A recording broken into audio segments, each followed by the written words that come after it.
వెళ్ళు బాబు, వెళ్ళు వెళ్ళు. ఇప్పుడు చూడు ధ్రువ, నీకు ఎప్పుడు కోపం వచ్చినా కోపం ఆపుకొని నీ ఇంట్లోకి వెళ్ళు. ఇల్లు అంతా చూస్తూ బాగా ఊపిరి తీసుకో.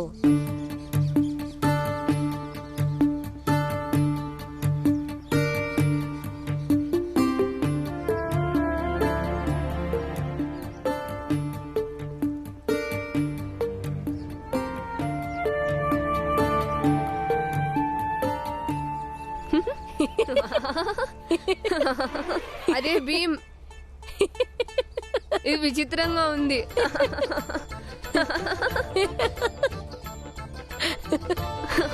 భీమా,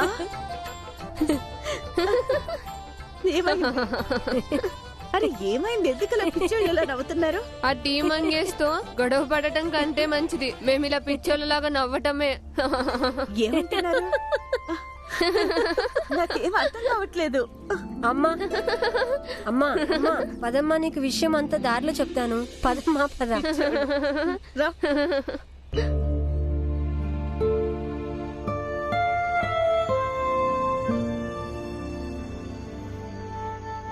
భీమాబాయ్,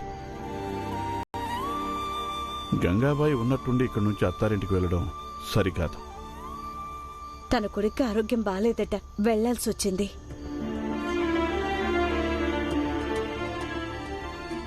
మీరేం దిగులు పడకండి, అక్కడేం ఇబ్బంది ఉండదు. అన్నయ్య, ఎక్కువగా ఆలోచించొద్దు. ఒక్కొక్కసారి భార్యాభర్తల గొడవలు పిల్లల కారణంగానే అన్నీ సమసిపోతాయి. పైగా అది మన గంగ అత్తారిల్లు. తన కుటుంబ సమస్యని తనే స్వయంగా పరిష్కరించుకోవాలి. అవునా అన్న, 2-3 రోజుల తర్వాత నువ్వే స్వయంగా వెళ్లి గంగక్కని చూసిరా. అప్పుడు తెలుస్తుందిగా ఎలాగూ అక్కడ అంతా సవ్యంగా ఉందో లేదో. బానే ఉంటుందిలే నాన్నా. బావ భీమ్కి భయపడతాడు. ఒకవేళ ఆయన గంగక్కని ఇబ్బంది పెడితే అయినప్పుడు భీమ్ని ఎదుర్కోవాల్సి ఉంటుంది. ఆనంద్, ఆయన మీ బావగారు, ఆయన గురించి అలా మాట్లాడకూడదు. ఏమీ కాదులే ఆనందన్నయ్య. ఇప్పుడు బావగారు కూడా అర్థం చేసుకుంటారు. మన గంగా అక్కకి కూడా పిల్లలంటే దిగులుందని, అక్కకి కబురు అందగానే వెంటనే ఆగమేఘాల మీద వచ్చేసిందని. అప్పుడు బావగారికి గంగా అక్క మీదున్న కోపం పోయి ఎంతో సంతోషపడతాడు. ఇంకా మంచిదైంది, నిరంజన్ బాబాయ్ సమయానికి వచ్చి మనకి విషయం చెప్పారు. ఇప్పుడు ఆయన కారణంగా బావగారు సంతోషపడతారు, గంగా అక్క కూడా. రామ్జీ, సత్పాల్ ఇంకా వాడి కుటుంబం అంతా గంగ అత్తారింటికి వెళ్ళిపోయి ఉంటుందని అనుకుంటూ ఉంటారు. సంతోషపడిపోతూ ఉంటారు. కాని వాళ్ళకి ఏం తెలుసు, నువ్వు వాళ్ళ సంతోషాల కళ్యాణ్ణి నా చేతికిచ్చావని.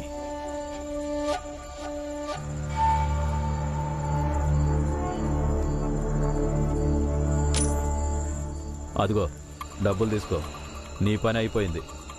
ఇప్పుడే ఈ రాత్రికి రాత్రే నీ భార్యను తీసుకుని ఈ ఊరు వదిలేసి ఎవరైనా బంధువుల దగ్గరికి వెళ్ళిపో. నువ్వు పో.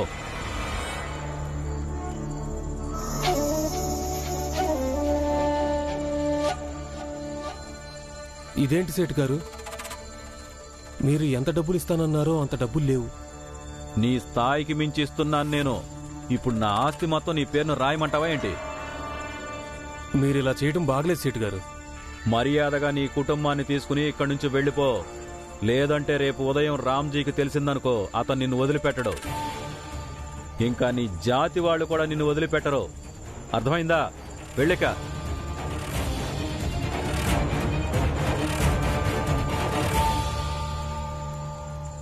ఇప్పుడు ఊరు వదిలి వెళ్లడం తప్ప వేరే దారి లేదు సేటు గారు.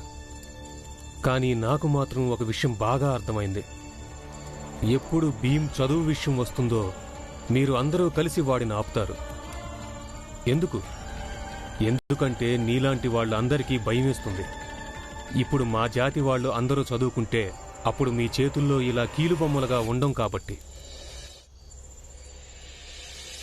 భీమరావ్, భీమరావ్, భీమరావ్. చెప్పండి గురువు గారు. ఏంటండి, ఏమైంది? భీమరావ్, నేను ప్రిన్సిపాల్ గారితో నీ అడ్మిషన్ గురించి మాట్లాడాను. ఆయన సరే అన్నారు. నువ్వు రేపు ఉదయం తొందరగా లేచి రెడీగా ఉండు. నేను నిన్ను నాతో పాటు స్కూల్కి తీసుకెళ్తాను. గురువుగారు, ఏ స్కూల్లో? ఇక్కడికి 4 గ్రామాల అవతల ఉంటుంది ఆ స్కూలు.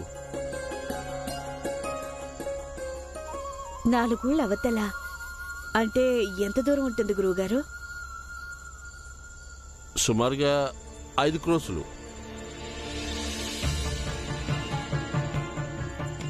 5 కోసులా? అంటే వెళ్ళడానికి రావడానికి 10 కోసులు. ఇంత చిన్నపిల్లాడు అంత దూరం ఎలా వెళ్ళగలడు? అమ్మా అమ్మా, నేను వెళ్తానమ్మా. ఎంత కష్టమైనా పర్వాలేదు. ఇప్పుడు గురువుగారు వెళ్ళగలిగినప్పుడు ఆయన శిష్యుడు కూడా వెళ్తాడు. భీమ్, 10 కోసులంటే చాలా ఎక్కువ దూరం. వెళ్ళి రావడం చాలా కష్టమవుతుంది బాబు. నువ్వింకా చిన్నోడివేగా. కానీ చదువుకునే అవకాశం వచ్చిందిగా అత్త. ఇంకా వేరే దారి ఏదీ లేదు. అరే మీరని చెప్పండి వీడికి. రోజు 10 కోసులు నడవడం ఏమో ఆషామాషి కాదు. గురుగారు, ఏదైనా దగ్గర విద్యాలయంలో అక్కడ ప్రవేశం దొరకదంటారా మన భీమాకి? నాన్న, అమ్మకి నువ్వైనా చెప్పు నాన్న, వెళ్తాను. లేదు, వీడికే చెప్పండి మీరు. కాదు, అమ్మకి చెప్పు. చూడు బాబు, నీ చదువు ఇంకా మీ అమ్మ దిగులు, దీంట్లో నేనేం చెప్పగలను?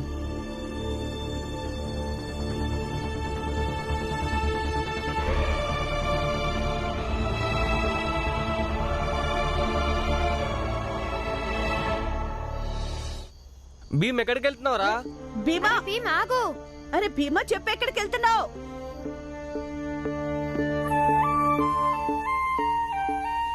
అమ్మా, ధ్రువ ఇంటి నుంచి మన ఇంటి దాకా ఇప్పుడు 100 సార్లు పరిగెత్తానంటే అదంతా కలిపి 1 క్రోస్ అవుతుంది. ఇప్పుడు నేను నీకు 500 సార్లు పరిగెత్తి చూపిస్తాను. అప్పుడు ఒప్పుకుంటావుగా నేను స్కూల్కి వెళ్ళి రాగలనని? వెళ్తున్నాను. అరే వద్దు భీమాబాయ్, వాడిని ఆపొద్దు. నువ్వు వాడి మీద నమ్మకం ఉంచు. నడుస్తూ పరిగెడుతూ పడుతూ లేస్తూ స్కూల్కి వెళ్ళొస్తాడు. ఒకవేళ నీ మనసు ఒప్పుకోకపోతే అప్పుడు పరీక్షించి చూడు భీమ్ అది పూర్తి చేయగలుగుతాడో లేదో. భీమాబాయ్, నువ్వు భీమరావు కన్న తల్లివి. ఇక నీకన్నా భీమరావుని ఎవరు అర్థం చేసుకుంటారు? నీకు కూడా ఇది బాగా తెలుసు కదా, భీమరావుని చదువు విషయంలో ఎవరూ ఆపలేరు అని. వాడిని స్కూల్కి రానివ్వు.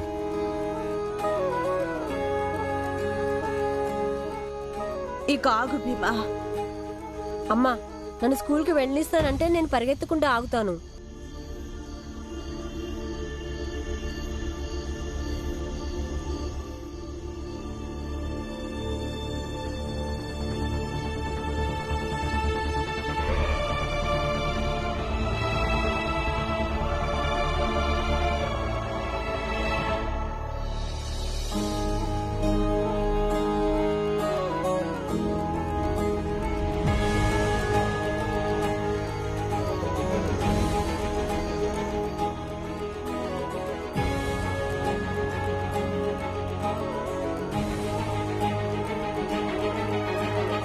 సరే, స్కూల్కి వెళ్తావు గాని.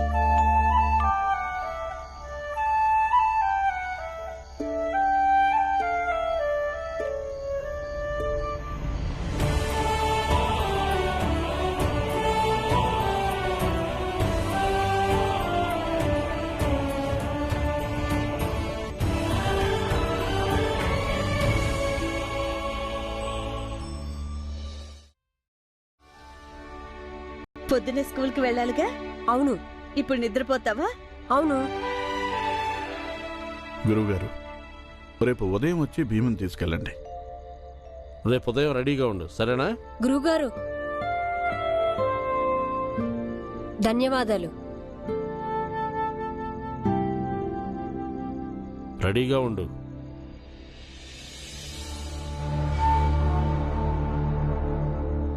గురువుగారు, రేపు తెల్లవారక ముందే ఊహించని తమాషా జరుగుతుంది. పాపం రామ్జీ నిస్సహాయుడైపోతాడు. ఇక మీరు ఈ భీమరావుని బడికి తీసుకెళ్లాలన్న ప్రయత్నం వృధా అయిపోతుంది. గంగా, అరే గంగా! అల్లుడు గారు, మీరా? ఏమైంది అల్లుడు గారు? అతయ్య, గంగని పిలవండి.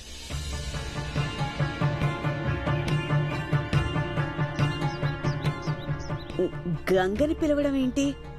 తను నిన్ననే మీ ఇంటికి రావడానికి బయలుదేరింది. బాలానే తోడలి తన రైలెక్కించి వచ్చాడు. నా ఇంటికి వచ్చిందా? మా ఊరికి? నువ్వు మా గంగాక్కకి ఏమన్నా చెడు చేసి ఏమి ఎరగనట్టు వచ్చి నాటకాలు ఆడుతున్నావా? ఆనంద్! అతయ్య, నీ కొడుకు నోరు మూసుకోమను. అల్లుడు గారు, ఈ బాలయ్య వెళ్లి గంగన్ రైలెక్కించొచ్చాడు. అరే, మీరందరూ ఒకే మాటని పదే పదే చెప్తున్నారు, రైలెక్కించొచ్చాను అని. కానీ ఇది మాత్రం ఎవరు చెప్పట్లేదు అసలు ఎక్కడికి వెళ్ళడానికి రైలెక్కించొచ్చారు అని. మీ ఇంటికి వెళ్ళడానికి. మరి ఇంటికి ఎందుకు రాలేదు? అసలు నాకు తెలియక అడుగుతాను. మీరు ఏం కొంపలు మునిగిపోయాయని దాన్ని ఇంత హడావుడిగా పంపించేశారు.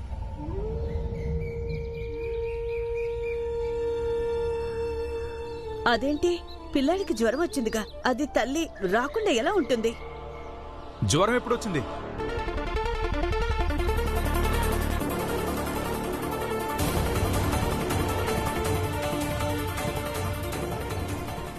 నువ్వేమంటున్నావు? నిరంజన్ అన్నయ్య వచ్చి చెప్పాడు మీ అబ్బాయికి జ్వరం వచ్చిందని. గంగ వెంటనే బయలుదేరింది. అరే, నిరంజన్ అన్నయ్య ఎవరు? నాకు అర్థం కావట్లేదు. మీరందరూ కలిసి మళ్ళీ కొత్త నాటకం మొదలు పెట్టారు. నా కొడుక్కి జ్వరం అని అబద్ధం చెప్పి మీ కూతుర్ని తొందరగా వదిలించేసుకున్నారు. లేకపోతే దాన్ని జీవితాంతం పుట్టింట్లో ఉంచుకోవాల్సి వస్తుంది అని. ఎక్కడికి పంపించారు గంగని? సమాధానం చెప్పండి ఎవరైనా.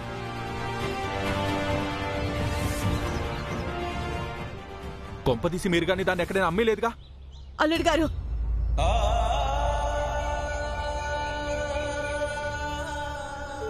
ఏం మాట్లాడుతున్నారు మీరు? నువ్వు ఎందుకు నమ్మటం లేదు బావా? మేము నిజం చెప్తున్నామని. భీమరావు, నువ్వేమో సత్య హరిశ్చంద్రుడు బాబు. నేనే అబద్ధాల కోరుని. నేనే మీ అక్కని అక్కడ ఇంట్లో దాచిపెట్టొచ్చి మీతో అబద్ధాలు చెప్తున్నాను. అల్లుడు గారు,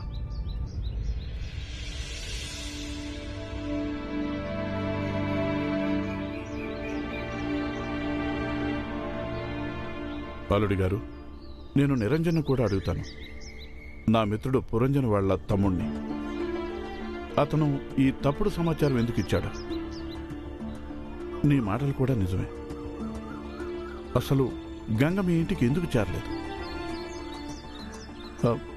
నేను వెతుకుతాను గంగాబాయిని. నువ్వేం కంగారు పడకు. భీంబాబు, ఇట్రా.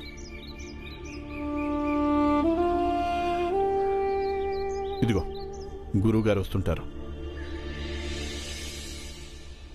భీమరా, వెళ్దామా? అదిగో వచ్చారు. భీమ్, నువ్వు స్కూల్కి వెళ్ళు. కానీ గంగా అక్క. నేను చెప్తున్నానుగా, స్కూల్కి వెళ్ళు. కానీ కోపం తెప్పించొద్దు. భీమాబాయ్, నేను వస్తాను. గురుగారు. భీమ్, నువ్వు దిగులు పడకు, మేమున్నాంగా ఇక్కడ. నువ్వు స్కూల్కి వెళ్ళడం చాలా ముఖ్యం. పైగా ఈరోజు స్కూల్కి మొదటి రోజు. వెళ్ళు, జాగ్రత్త.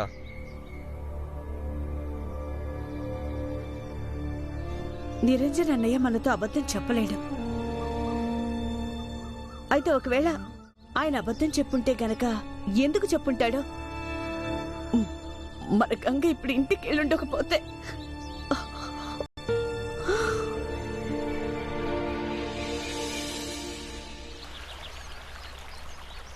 రామ్జీ,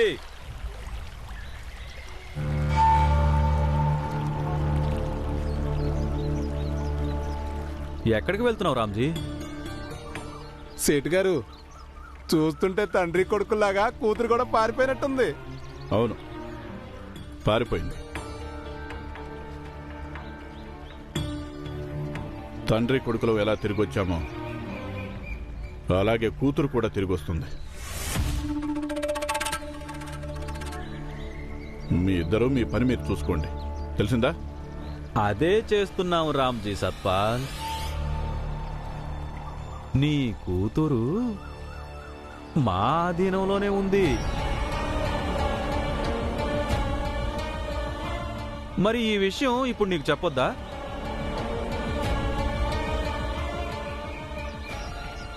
ఇది కూడా మా పనే.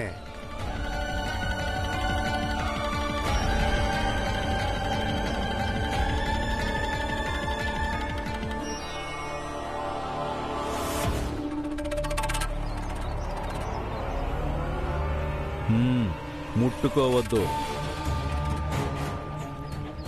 దూరంగా జరుగు, దూరం జరుగు, దూరం.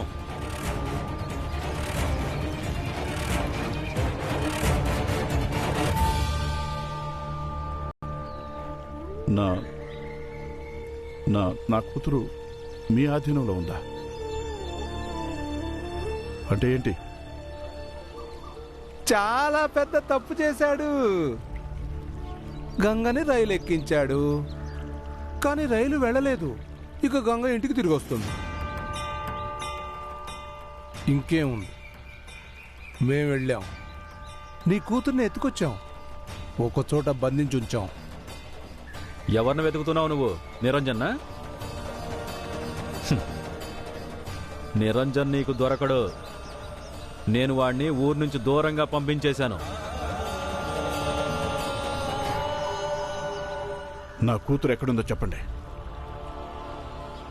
చెప్పు. ఏయ్, దూరం, దూరంగా ఉండు, లేకపోతే నీ కూతురు శవం కూడా దొరకదు.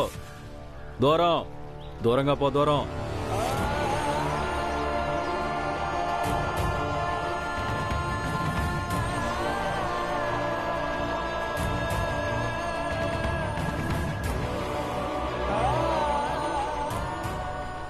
రామ్జీ, గంగ మా దగ్గర ఉంది.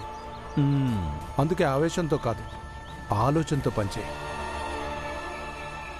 నీకు తెలుసు కదా, ఆడపిల్ల వ్యవహారం ఎంత సున్నితంగా ఉండాలో. ఆడపిల్లకి అడుగడుగునా ఆపదలే. కొంచెం ఆలోచించు. ఒకవేళ మేమే సఫా చేసామనుకో, అప్పుడు నువ్వు, నీ కొడుకు భీమ్రావ్ వెతుకుతూ ఉండాలి, అరుస్తూ ఉండాలి, గంగా గంగా గంగా. కానీ దొరకదు.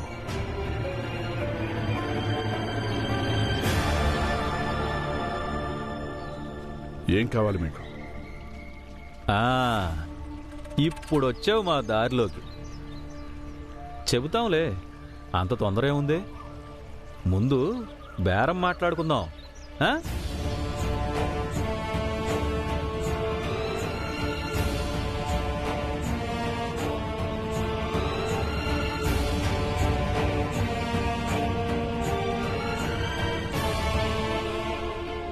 సరే, నువ్వు ముందు వెళ్ళి నీ కొడుకును ఆపు.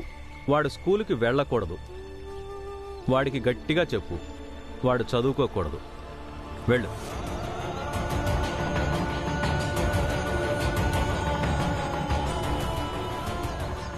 చూస్తున్నావేంటి?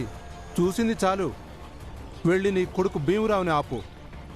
ఇదిగో చూడు, ఒకవేళ ఎవరైనా అడిగితే మా పేర్లు చెప్పొద్దు. ఎప్పుడైతే నీ కొడుకు ఇంటికి వెళ్ళిపోయి వాడి పుస్తకాల సంచిని అవతల పడేస్తాడో అప్పుడే నువ్వు తిరిగి మా దగ్గరకు రా. ఒక్క పని, ఇంకొక పని నువ్వు చేయాల్సి ఉంటుంది. అప్పుడే చెప్తాం నీ కూతురు ఎక్కడ ఉందో. వెళ్ళి విడిపించుకుందు గాని. కూతుళ్ళు ఇంకా కొడుకులు సరి సమానం అని గొప్ప నీతులు చెప్తావుగా. ఇప్పుడు చూద్దాం నువ్వెవరిని ఎంచుకుంటావో, కొడుకు చదువునా లేక కూతురి ప్రాణాన్నా?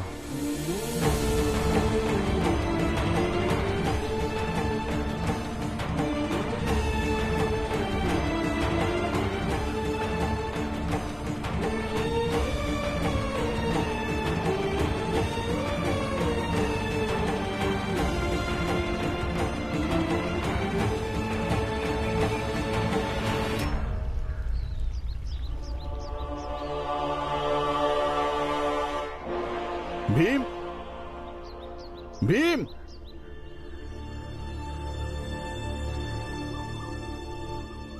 భీమ్ బాబు, నువ్వు స్కూల్కి వెళ్ళొద్దు. నువ్వు ఇంటికి వెళ్ళు. కానీ ఎందుకు నాన్న? నేను చెప్తున్నానుగా భీంబాబు, నువ్వు ఇంటికి వెళ్ళు. కానీ నువ్వే చెప్పావుగా నాన్న స్కూల్కి వెళ్ళమని. మళ్ళీ ఇప్పుడు ఏమైంది నీకు? ఎదురు ప్రశ్నలు వేయొద్దు. నేను చెప్పింది చెప్పినట్టు చెయ్యి. కానీ వెళ్ళు.